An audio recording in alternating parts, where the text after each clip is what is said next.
കാരശ്ശേരി മാഷേ, ഇപ്പോൾ നമ്മുടെ മരിയ റോസ് എഴുതിയ മടം വിട്ടവൾ എന്ന് പറയുന്ന പുസ്തകം നമ്മൾക്കിപ്പോൾ ജനങ്ങളിലേക്ക് എത്തി.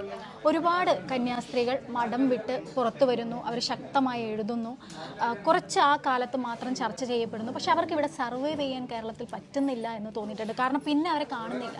അത് കേരളീയ സമൂഹം ആ തരത്തിലുള്ള പോരാളികൾക്ക് ഒരു പിന്തുണയും കൊടുക്കുന്നില്ല എന്നുള്ളതാണ് നമ്മുടെ ഒരു കൊള്ളരുതായ്മ. അത് കാരണം അവനവൻ്റെ പൗരാവകാശത്തിന് വേണ്ടി, മനുഷ്യാവകാശത്തിന് വേണ്ടി അനീതിക്കെതിരായിട്ട് രംഗത്തിറങ്ങുന്ന ആണായാലും പെണ്ണായാലും, പ്രത്യേകിച്ച് പെണ്ണുങ്ങൾ, അങ്ങനെ വരുമ്പോൾ നമ്മളവർക്ക് പിന്തുണ കൊടുക്കേണ്ടതാണ്. അത് നമ്മൾ ആ അളവിൽ കൊടുക്കുന്നില്ല. നമ്മൾ പുസ്തകം വാങ്ങി വായിക്കും, അതിന് അപ്പുറത്തേക്ക് ഒരു പണിയുണ്ട്, അത് നമ്മൾ ചെയ്യുന്നില്ല. അതാണ് അതിന് നമുക്ക് എന്താണ് ചെയ്യാൻ പറ്റുക? അല്ലാതെ നമ്മുടെ രാഷ്ട്രീയക്കാർ ശ്രദ്ധിക്കേണ്ടതാണ്.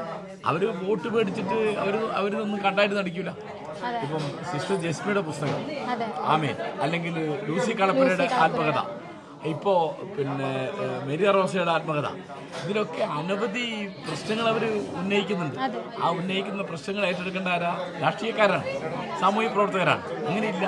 കാരണം നമുക്ക് ക്രിസ്ത്യൻ പള്ളിയാണെങ്കിലും മുസ്ലിം പള്ളിയാണെങ്കിലും അമ്പലമാണെങ്കിലും നമുക്ക് പേടിയാണ്. തീർച്ചയായിട്ടും രാഷ്ട്രീയക്കാരാണ്. ഒരു മതത്തിന്റെ ഉള്ളിലേക്ക് ആളുകൾക്ക് കയറാൻ പറ്റുന്നില്ല എന്നുള്ളതാണ് പ്രശ്നം. ശബരിമല കാര്യമാണെങ്കിലും, മുസ്ലിം സ്ത്രീകളുടെ പള്ളി പ്രവേശനത്തിന്റെ കാര്യമാണെങ്കിലും, ക്രിസ്ത്യൻ സ്ത്രീകളുടെ അന്തരാവാസത്തിന്റെ കാര്യമാണെങ്കിലും ഒക്കെ ഈ യാഥാസ്ഥിക പൗരോഹിത്യത്തിന്റെ കൂടെയാണ് നമ്മുടെ രാഷ്ട്രീയക്കാർ.